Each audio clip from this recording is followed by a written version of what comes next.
Hello everyone, welcome to the Grim Dawn version 1.1.9.2 patch notes. This was requested by JK, who wanted to know my thoughts, and I was originally going to give him, a fast and loose answer, and I kind of summarized my big takeaways here, but I wanted to actually go through these individually because it is a lot of updates, and this is actually why I love the game anyways, is because they do such interesting updates. So let's get right into it. Brief disclaimer, anything that is very obviously a nerf or a buff, like an increase to damage, or a decrease to armor, or a decreased resist, whatever, I'm not really going to cover that, because the effect that's going to have on the piece of equipment in general, or on the monster or whatever, that's going to be really obvious. So I'm not going to cover that. I'm going to pass right over those. I'm going to be talking about the things that actually are interesting. So we're going to start with the Crucible, increased reward quality scaling on Gladiator difficulty with a more substantial increase at higher waves. Now this is really going to make the late game Gladiator difficulty in the Crucible easier to progress in, because once you hit level 100 in the Crucible, it's really just your equipment that you're going to be getting extra strength off of. It is on all of your increases from level 100, post level 100, are all equipment based. So with increased quality scaling in later waves, you're going to have an easier time boosting your own stats. The reduction to the max number of Gravithal's Void Pools, it really depends. How much that's going to affect you really depends on your Chaos Resistance when he starts being able to spawn. Overall, I see this as a very minor thing. It's just not a big deal to me, personally. You just deal with it. We have a display issue, which we're going to skip over because it doesn't actually affect gameplay.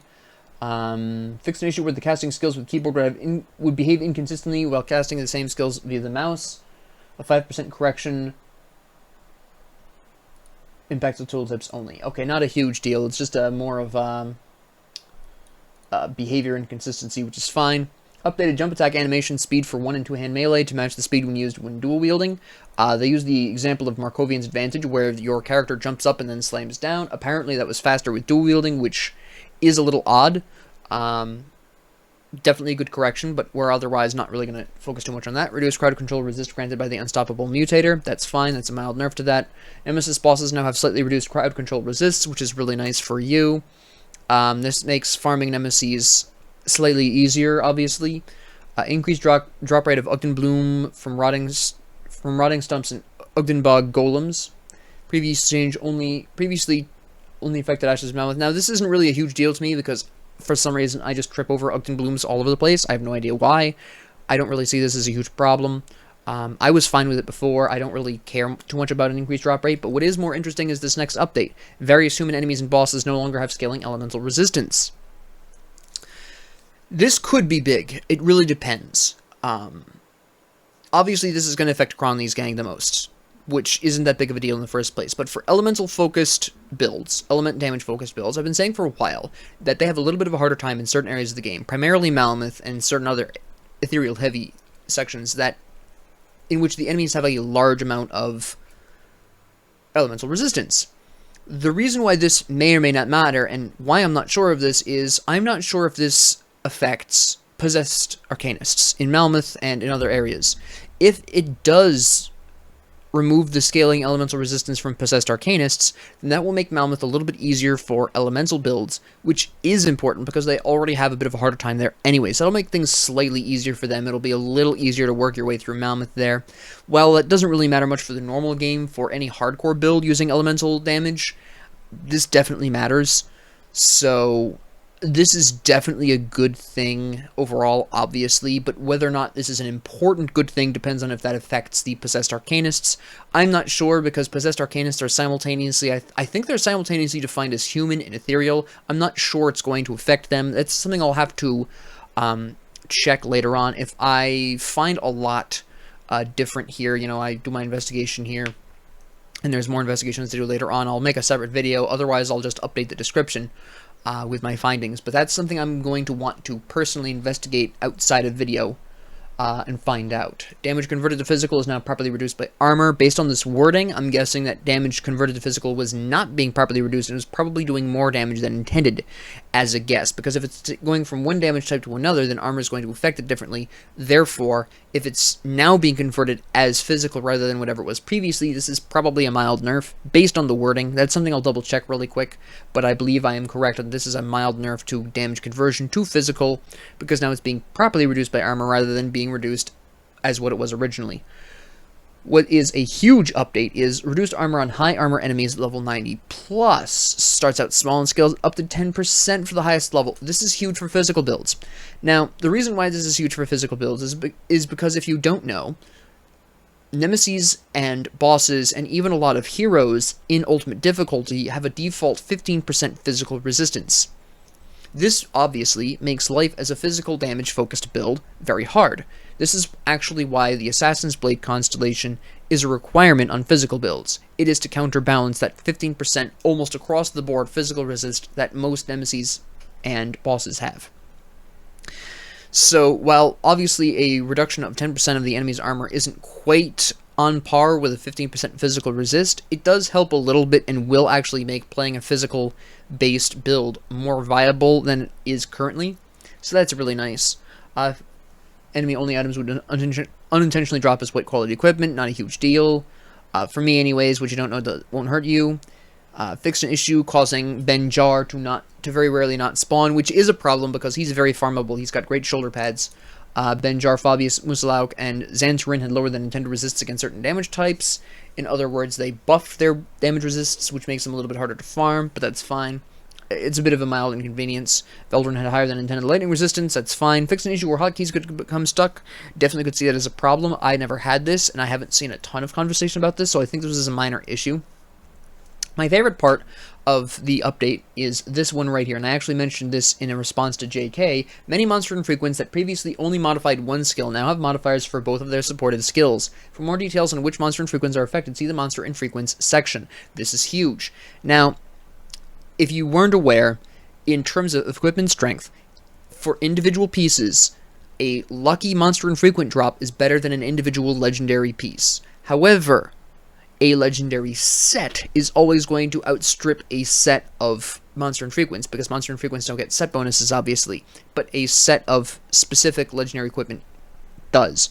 So what you basically want to do if you want a really powerful build is grab your favorite legendary armor set, equip that, and then fill in all the other gaps with monster infrequents. Just farm them until you get the perfect drop, or at least near enough to perfect drop that it's good enough. So the fact that they're buffing monster infrequents in this way is actually pretty huge news. Now, obviously, a lot of these you can see are just very basic increases and decreases. I'm not really going to cover a lot of these. There is one I wanted to mention, which is Scourged Runes, a suffix.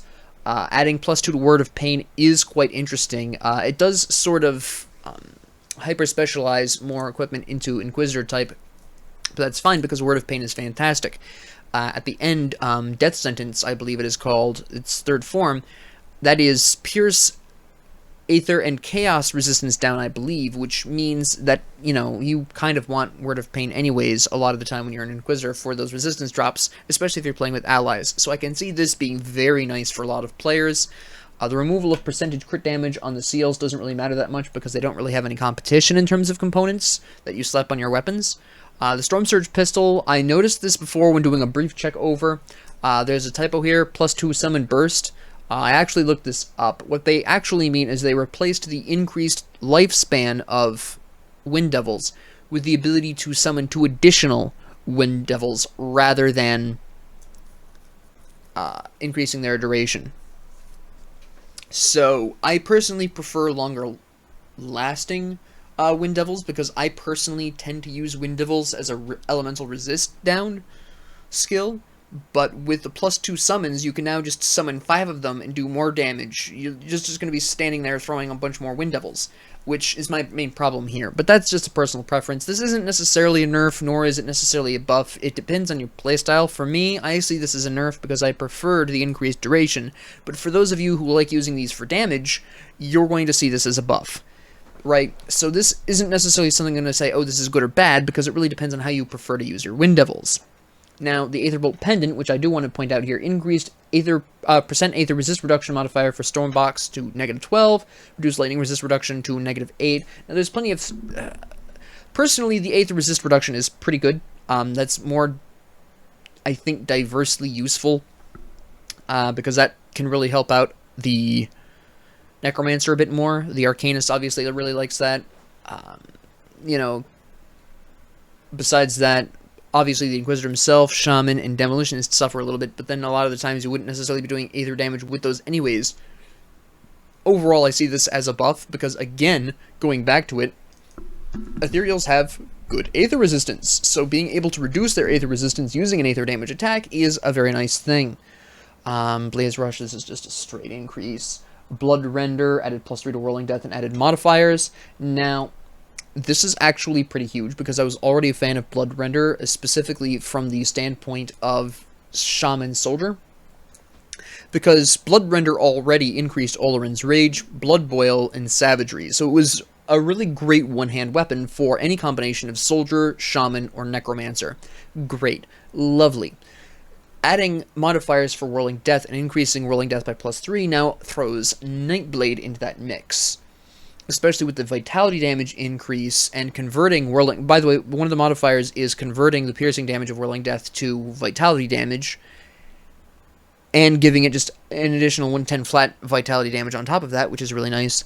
But this allows for a really effective Vitality bleed-focused Shaman Nightblade combination with a new weapon. So that's really nice to see. I do like that change a lot. That's a huge buff for this weapon. It makes it a lot more versatile. You can use it with even more builds, and it's just a great time. Let me see. The Coven Sky Seal added +2 to Intensify. That's nice and all, but not a huge deal. Hex Flame getting this change, +1 to Oathkeeper skills instead of +1 to Albrecht's Aether Ray, does in fact give it a little bit more utility, because now you can use it better with Oathkeeper, which is nice. It's just, it gives it a bit more diversity, really. That's really all we care about here.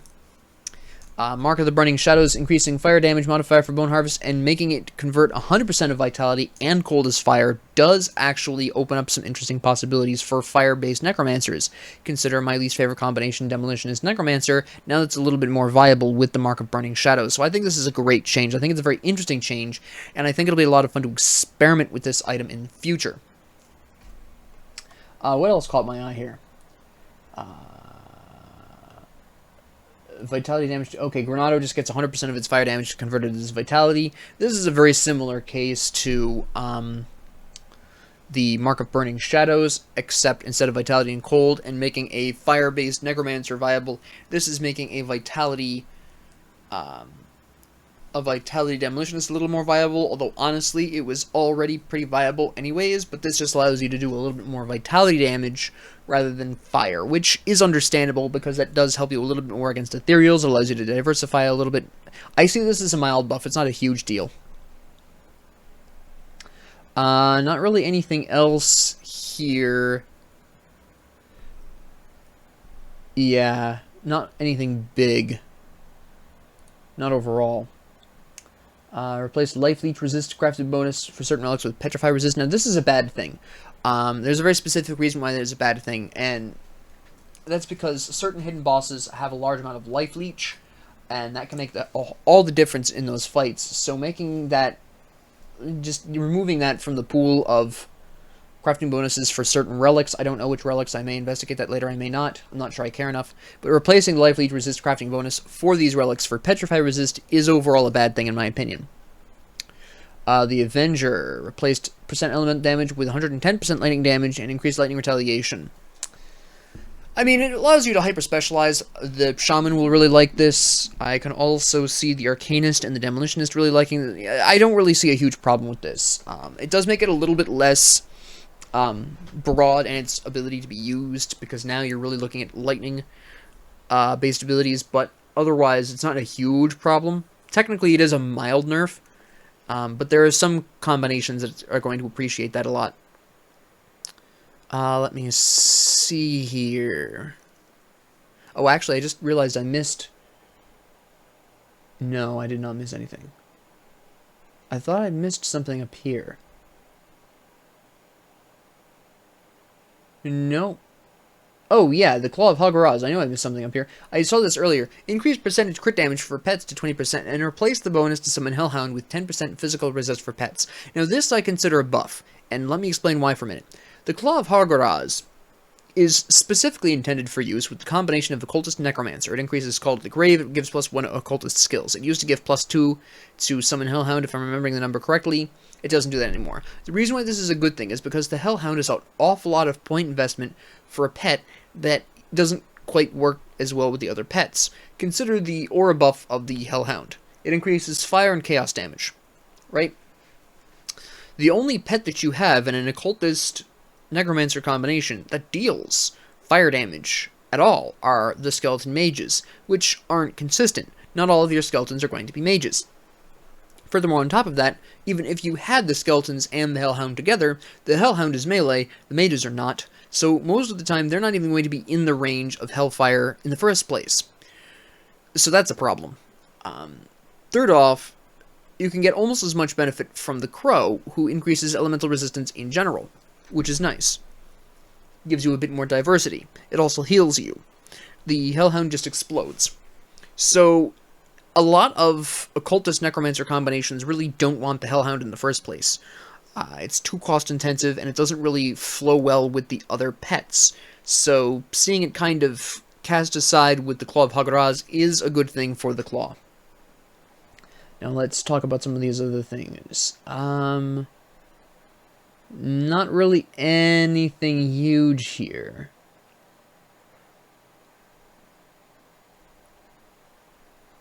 No.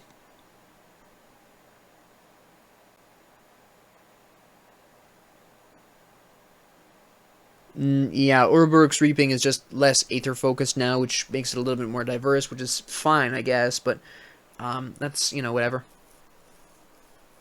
Now, the Aether Scorch Cleaver here, replacing Blitz with a +2 to Olorin's Rage, personally is something I prefer. Blitz is not necessarily a skill that I want to fully divest in for the damage. I often use it as just a dash, so I only will often put 1 point into Blitz. So I do like the +2 to Olorin's Rage a little bit more. That's, again, a personal preference. Not necessarily a buff or nerf either way. Let me see. 1 second cooldown modifier for Elixir's Flash Freeze is nice, but it's nothing more than just nice. Nice. Okay, I have not checked the Ascendant source change, so I do want to see how that changed. Let me see. Let's go to the highest level one. We added modifiers for Drain Essence. Alright, these modifiers are a 10% chance of affecting up to 2 targets, a 1 meter target area to Drain Essence, and plus 20% crit damage. So, not really a huge deal. It's a little bit more effective against large groups of enemies, which is nice, don't get me wrong. That is a fairly pleasant thing, but overall, the impact of that isn't big. It's a mild buff.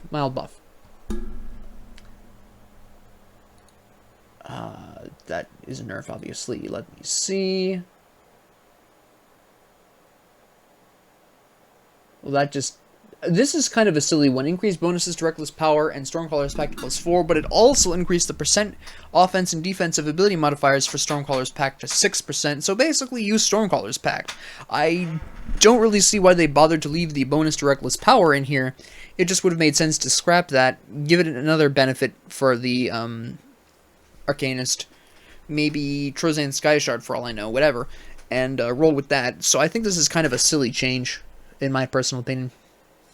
Baelgor's Crusher, I also have not checked that. Let's see what those modifiers are on the Blood of Dreeg. Alright, this is specifically 100% piercing damage converted to acid damage on Blood of Dreeg, which basically means your piercing damage will be acid damage as long as you have Blood of Dreeg active, and plus 60 health regenerated per second while you have Blood of Dreeg active. This is huge. This is a massive buff to this thing. That is awesome. Yeah, this is absolutely fantastic. Excellent. This is just fantastic. This does make this... I think it already had... Yeah, it already had Blood of Dreeg increases. That they just added modifiers for it. Fair enough. Bane Gargoth's Shard now just makes Force Wave Fire, which again is interesting. This actually makes a soldier Demolitionist, or Soldier Oathkeeper very specifically would be a big use for this as well. Yeah, that's nice. I absolutely find that fantastic. I like damage conversion stuff, so I think that's cool.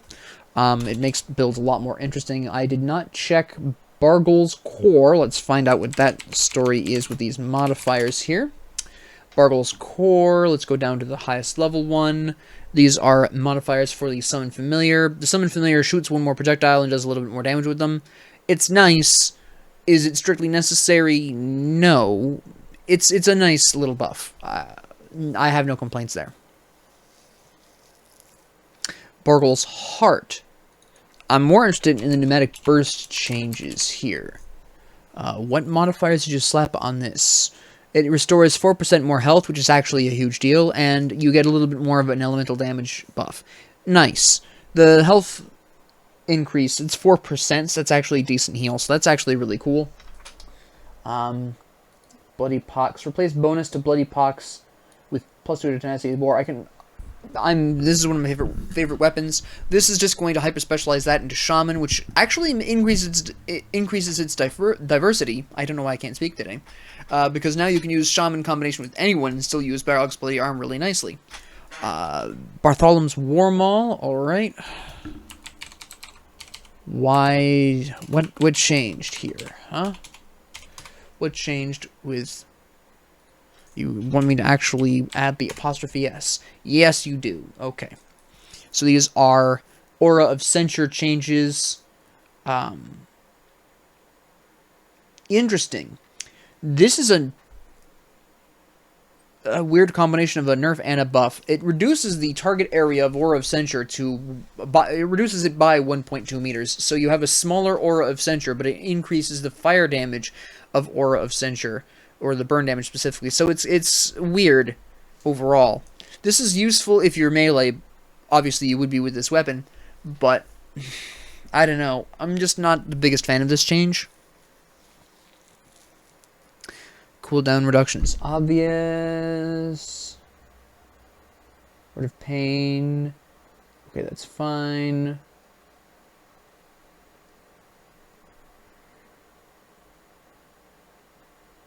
Nothing really changed here. Oh, the Bone Bleach Halberd. That's actually changed something pretty substantial here.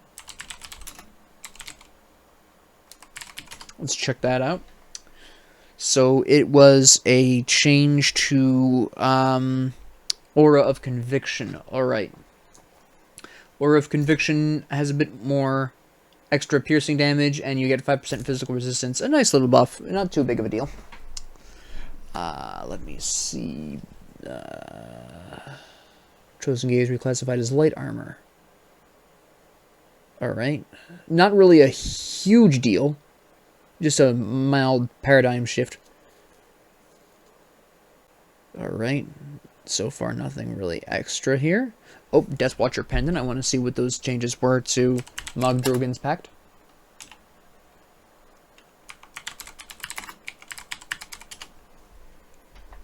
It would help if I could spell pendant correctly. Alright, so, wow, that's a lot of buffs here.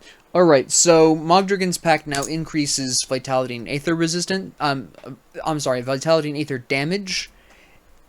It now does Vitality Decay and gives you 5% Aether resistance. This is actually a huge buff to this item, because Mogdrogen's Pact, increasing Vitality and Aether damage like that, makes this really powerful for someone who wants to play pure Necromancer. You can just slap on a Deathwatcher Pendant and only take Mogdrogen's Pact and have a grand old time. This is huge. I think that's cool. I think that's great, and it'll be fun to play around with that in the future. What else do we have here? Fleshwarped Archive, replacing bonus to Blight Fiend with +2 to Emberclaw, just makes it a little bit more focused on the Hellhound. It's not a huge deal. It's just a nice to have. Increased bonus. Fleshwarped Codex, changing all of the fire damage to Aether damage, is fairly interesting, but not a huge deal, since often, when you're playing an Arcanist and you're using Caladora's Tempest, you're pretty much fine. You're usually boosting your fire and Aether damage together anyways, so it's not that big of a deal, in all honesty.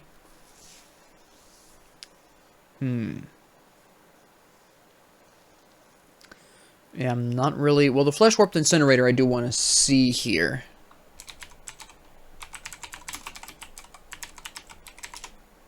I... spelled that wrong? Wait a minute.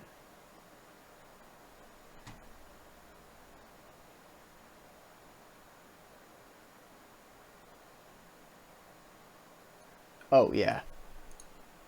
There's no dash there. Alright, so what are these modifiers? Let me see. These modifiers are for Rune of Callistor. Physical damage converted to fire damage and +1 extra projectile out of the Rune of Callistor, and it recharges a little faster. That's actually nice. I do really appreciate that, especially considering the context of Demolitionist. But is it an absolutely huge deal? No, it's just a really nice buff. That's about it. Aether damage to Sigil of Consumption. That's fairly interesting. I could see that being used with Arcanist really well. Oh no, yeah, it's just an increase. Replace bonus with the Phantasmal Blades with +2 to Entangling Vines.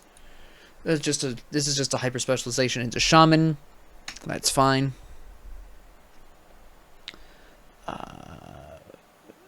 That's good because I hate Curse of Frailty. Well, I don't hate Curse of Frailty, but it's not something I use a ton.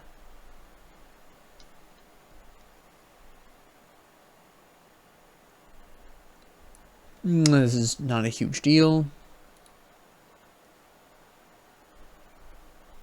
Okay, Kilrian's Skullbreaker. Actually, I should probably just copy this, right? And then come on in here, put that in there. That's a lot. It would be a lot easier, except for some weird problem with the spelling of that for some reason, which is weird, but okay.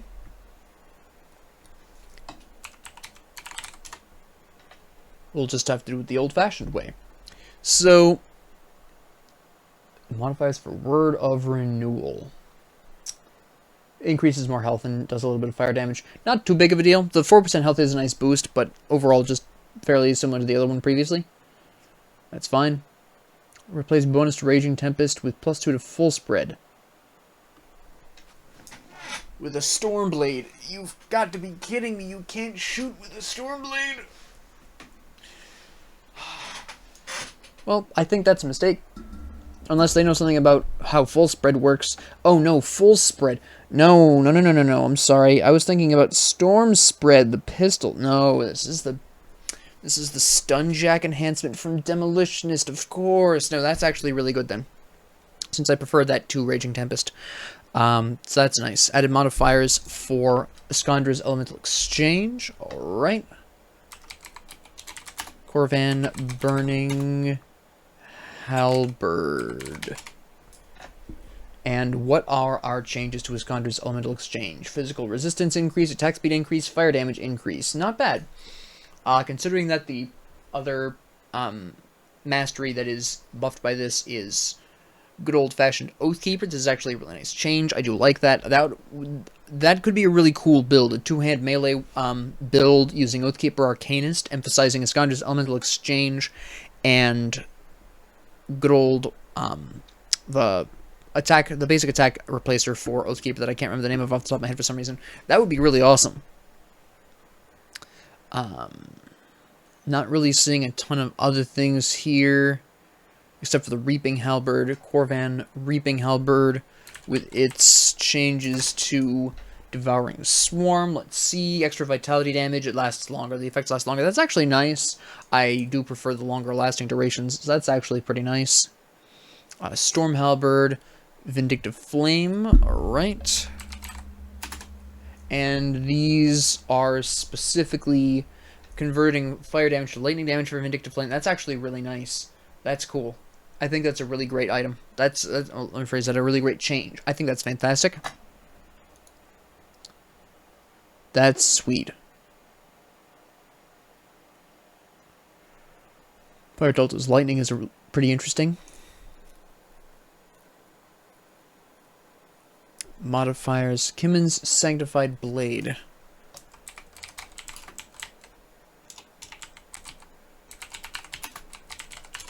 Let's see what this adjustment is. For Mirror of Arioctes, plus 400% elemental damage to Mirror of Arioctes, and 27 flat 22 to 70 lightning damage to Mirror Varioctes. Not bad, not bad. I think that's good, but definitely makes it a little bit more damaging. 100% of lightning dealt is fire. That's cool.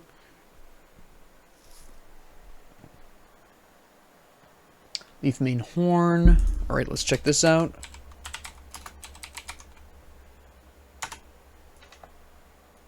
I would need to actually spell Leaf Mane. It's not Leaf Man. And the changes to Dreeg's Evil Eye are vitality damage being converted to acid damage is the primary thing here. A little extra poison damage. That's fine. Leaf Mane Trophy. That's a quick check here. There we go. I didn't want to do the search there. Now this added modifiers for Drain Essence. A little extra attack damage converted to health and a little bit of extra vitality damage. Not that big of a deal. Added modifiers for... Alright.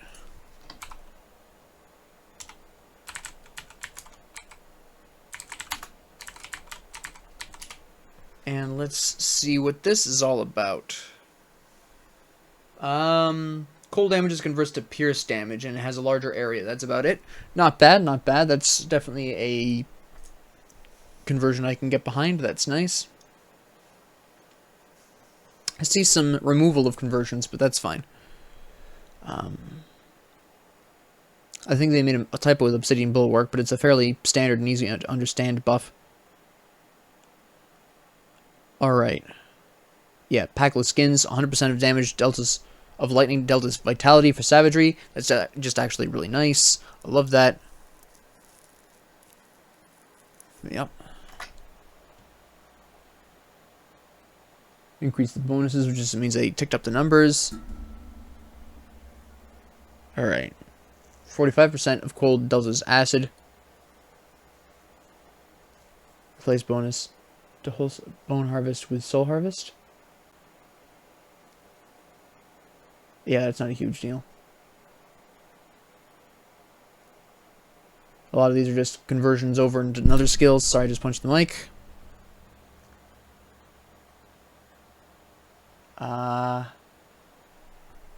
Yep. Not really seeing added. Oh, Sandclaw Slicer. We do need to check that because there are modifications to Presence of Virtue.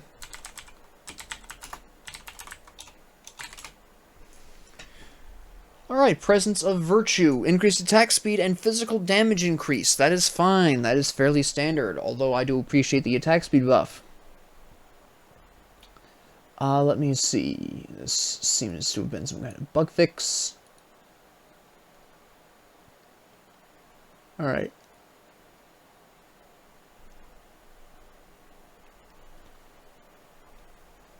A lot of these, again, are just changes. Savagery to Circle of Slaughter, that's fine.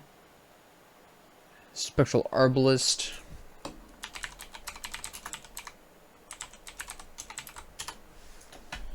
And what is this change to Spectral Binding? Increased casting speed and vitality damage. Not bad, actually. That actually is really nice considering the crossbow itself does vitality damage, so I really do think that's a good thing.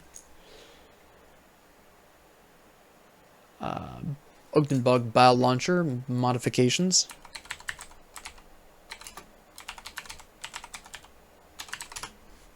And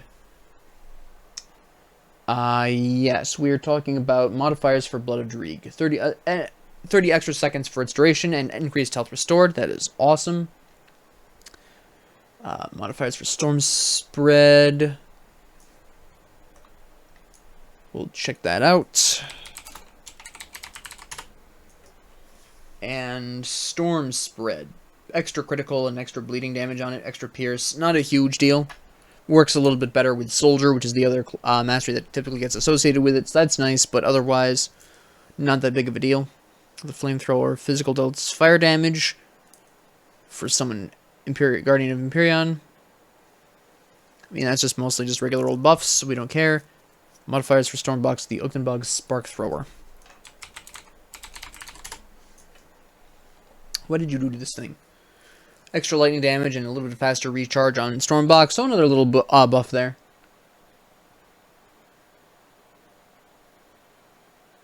Okay. Nice. Alright.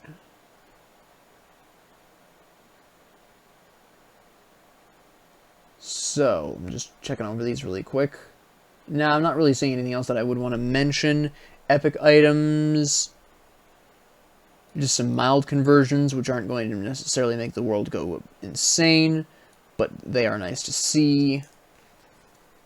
Yeah, a lot of these are just regular old buffs. You can see they're pretty standardized buffs here, or nerfs as the case goes. Not really that big of a deal.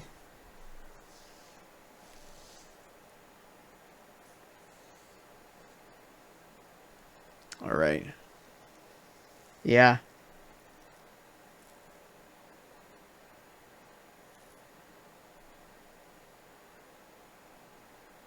Yep. There's nothing really here that I would care to talk about. It's all pretty standard buffs overall. Some very mild conversion changes, but nothing really to write home about. I'm guessing it's going to be the same thing for here.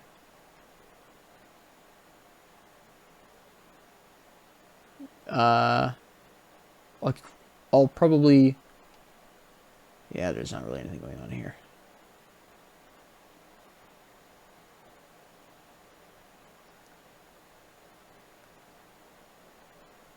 Alright. Yeah, there's not really anything going on at this point here that's particularly noteworthy. Just some standard buffs. Which is fine. Corrected bonus to Hellfire Mines to be +3 to Spectral Wrath. That must have been awkward. Oh, this is actually a good one. 100% of fire damage converted as Chaos with the Mark of Wolves one. Nice. Alright.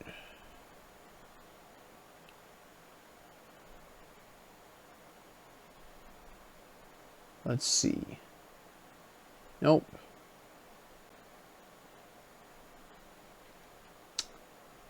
100% of physical deltas chaos, which is nice. But it's one of the very few hundreds in here. Yeah, I'm really not seeing a mild nerve to the Guardians of Empyrean here.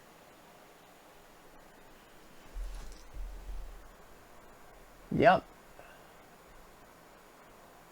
Be thorough about it, but I'm really not seeing... It was the mythical Ravager's Bite. I don't think I missed anything else. There's Ixalar's Rage Flame. But then I'm not really sure.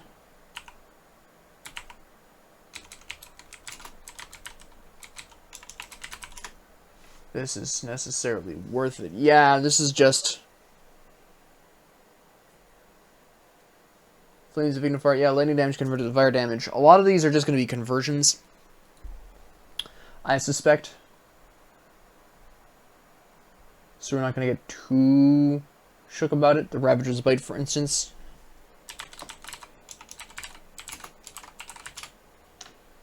What the heck?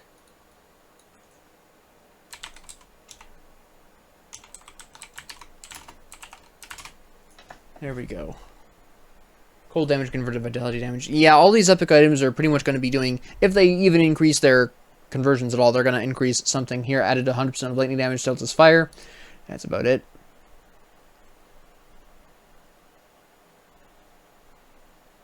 And let me see. Mythical Threat of Mortality replaced Vindictive Flame and Modrigan's Pact of Veterancy with +1 Demolitionists and Shamans. This just makes it a bit more of a focused item.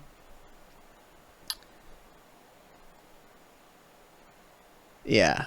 Legendary set items. Again, I'm not really expecting much here that's going to be different. I think it's mostly going to be, well, except for stuff like this, add 120% Aether damage modified to deadly aim. But that's fine. Yeah, overall, I think Yeah, we're just going to skip most of these because most of these I'll probably spot check occasional ones.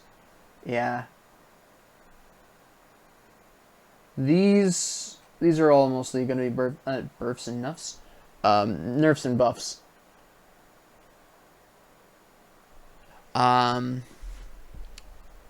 These aren't going to be important. These are straight up nerfs and buffs. These aren't going to change like how you play. That's going to be most of the rest of this. I might go over the items a little bit in more detail later in another video. I might not, but a lot of these past the monster infrequents are just going to be simple conversion buffs, which is great because it does allow them to do a bit more, but not all. There's very few that are having that. Most of them are just plain old stat increases and decreases for anything past monster infrequent, but that is going to be the coverage of the patch notes here. The more important things were definitely the monster infrequent changes, which are huge. I love these, and I think that opens up a lot of cool and fun possibilities for playing with monster infrequents in the future. So I'm really looking forward to that personally.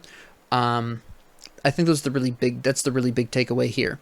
With that being said, thank you all very much for joining me, and if you have any comments, questions, concerns, ideas, suggestions, or requests, or if you want me to cover some specific item that you find in here, or something specific factoid, just let me know. I'll do a follow-up video. Thank you all very much for joining me, and have a great 24 hours.